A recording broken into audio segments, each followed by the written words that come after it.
Hello and welcome to another Facts and Dimensions tutorial. In this video, I'm going to show you how to add external tables from our vast catalogue to your Azure DB.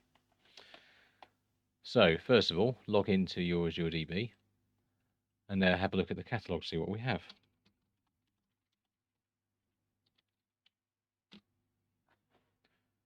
So, let's just pick one at random.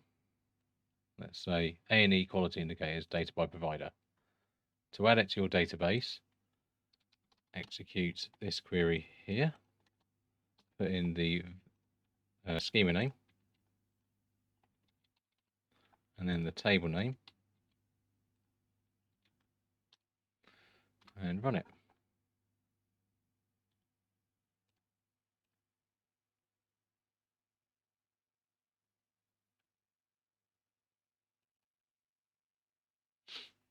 There it is. Now with UKL facts tables, we actually have tables, and on top of them we have views, and the views return the latest version of each snapshot of data. So where data providers resubmit old periods of data, we load that in with a new version. And to cut a long story short, the view basically takes the data from the underlying table but only returns the latest version. If you actually do want to see the underlying data, then you can do that by setting the fifth parameter to 0. It's defaulted to 1. And there it is without the 1 at the end. The view that the default is you'd get the one with the view that has the same name as the table but a 1 at the end. And that's the table. These two default variable parameters, they are schema name on target and table name on target. And you can set them if you want the table to have a different name to what we've called it.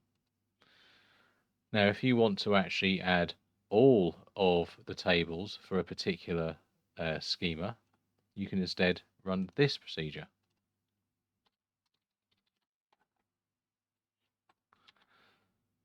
Put all in the first parameter, unless you specifically want only tables for a particular schema from a particular underlying database.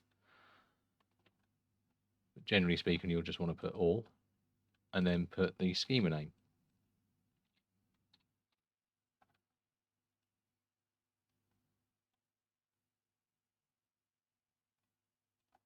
It's running now. Okay, and then refresh, and there they all are.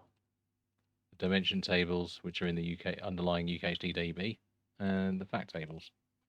That's that. Thank you very much.